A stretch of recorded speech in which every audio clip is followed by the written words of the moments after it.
Hello, this week I managed to solve quite a few problems. I managed to solve the problem with the open ends at the cables. My original idea I wrote down a few months ago was that I would write an algorithm which creates something like spare parts which are built in a invisible way, so that those parts are always being built right before the new calculation of the game objects. The idea of this old concept would have been that I have a very specific dead end part of cables, and I would be able to build this end puzzle piece, or it would have been built automatically, and this end part of puzzle pieces could be built multiple times onto the very same tile compared to other puzzle pieces which are only be able to build once per tile. But here I saw the huge problem that what if I decided one day that I wanted to have another standard? What if I decided one day that I wanted to have the center of the connection of the cable of an end of a puzzle piece card at a specific different point? So I decided to go a very different way. I decided that I take the very piece of cable which is being rendered separately. So I go into the part of the source code which creates the specific part of the cable, in this example the specific hose, and each time such a hose gets calculated, additional new algorithms also checks if one of the both ends, it checks for each of both ends if this specific end is a dead end, and if it is a dead end, it builds one of those lids with a cork in it. If it isn't one of those dead ends, it builds one of the regular ends at this hose.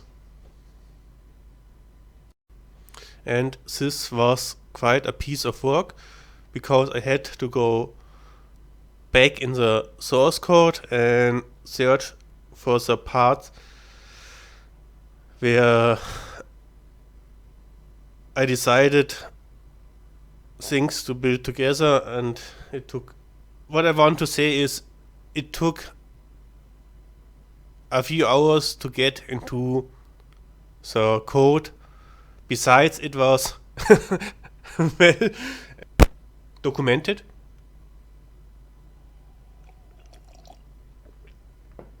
Yeah, it was well documented, but I still had to take some time to figure out where to get the right indexes in order to catch the right parts of the areas. Yeah.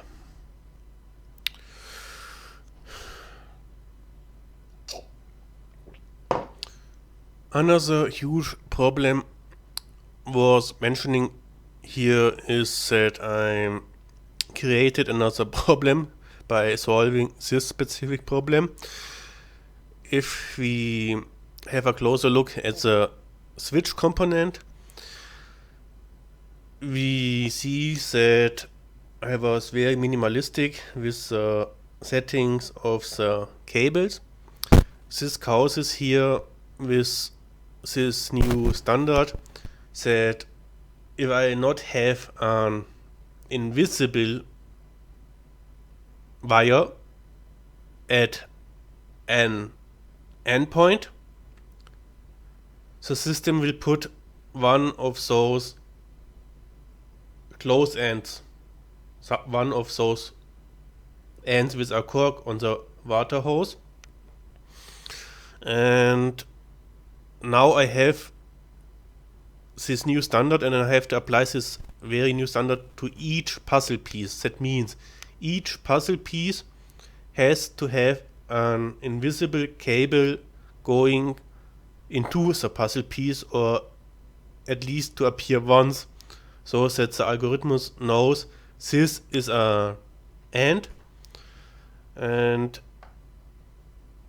yeah, it needs to be applied on each puzzle piece in retrospect, and I have to consider it in the future, which would not be a problem, but it's one of those funny things you see afterwards, or let's see, it's worth mentioning. Another achievement for this week was that I rebuilt, or let's say I built it all, the game object of the ammeter.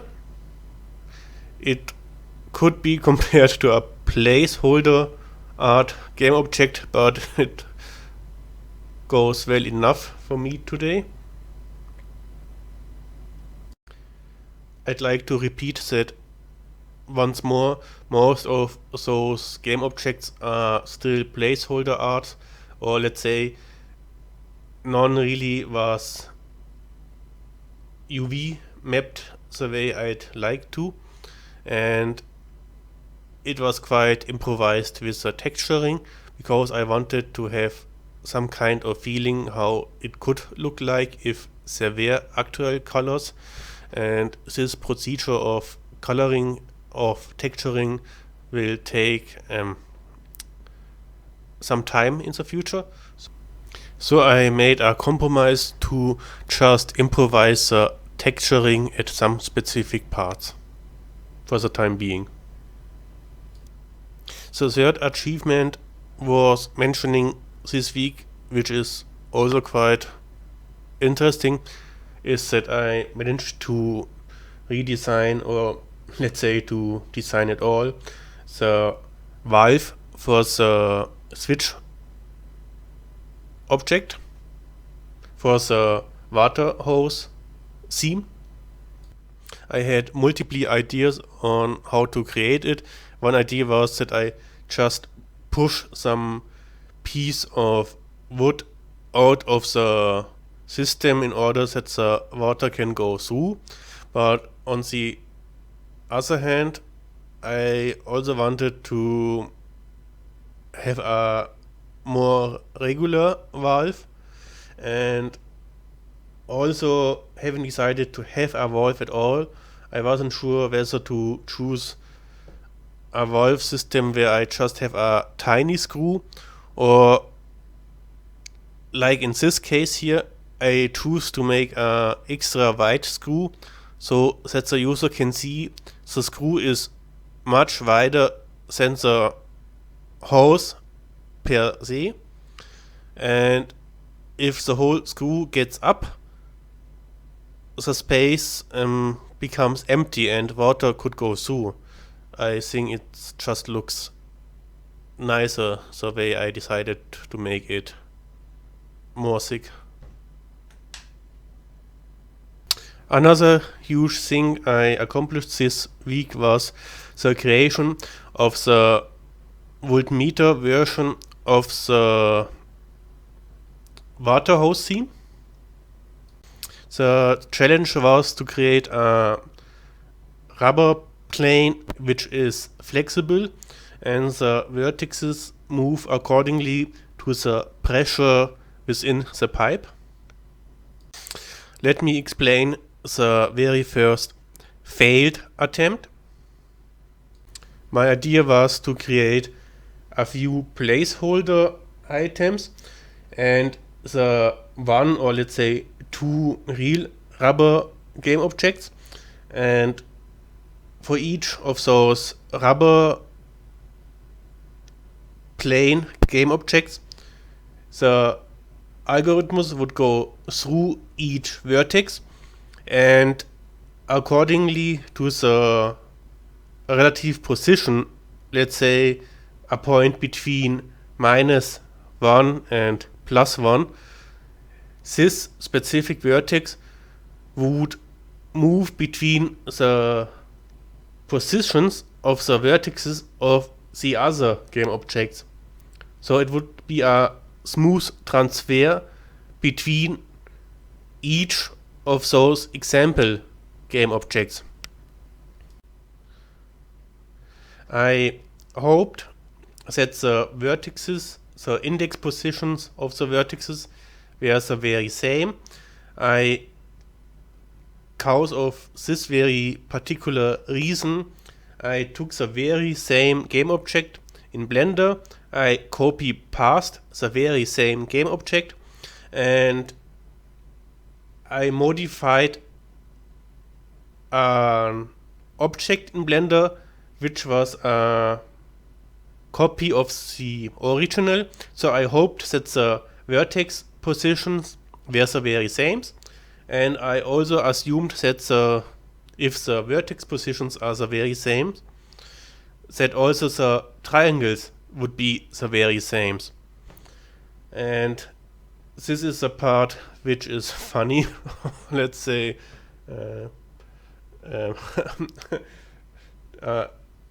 tragic.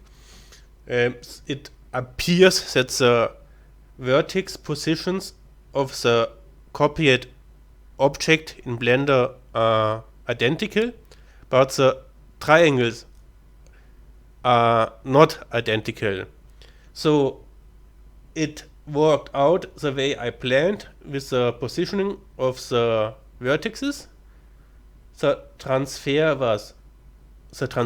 was smooth, but some specific triangles, some specific polygons appeared to be empty, or I assume that they are creating the polygons at another position.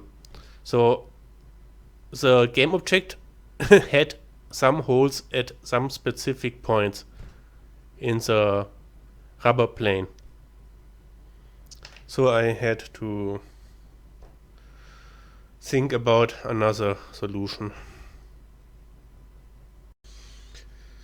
The second attempt, also quite time-assuming attempt, was that I take a very specific rubber plane object in Blender and I import it in Unity, and now I have my very specific object, and Unity, the engine, copies an instance of this very specific object for the engine itself, for having a reference game object which is really identical, and now compared for the position of each vertex within this specific game object,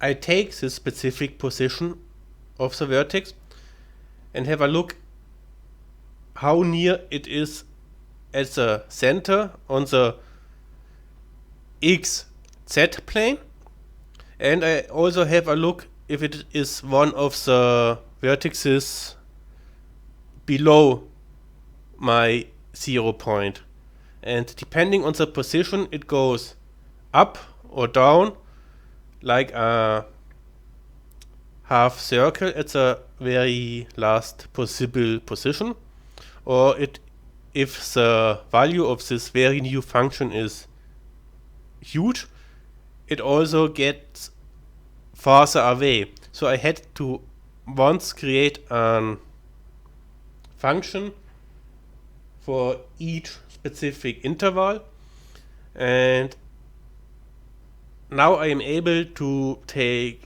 any game object into this function and it blows up or gets smaller according to the specific pressure value I also give this function.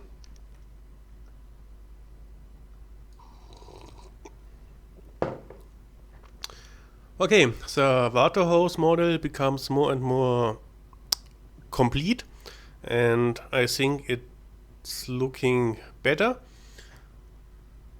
That was all, and thanks for watching.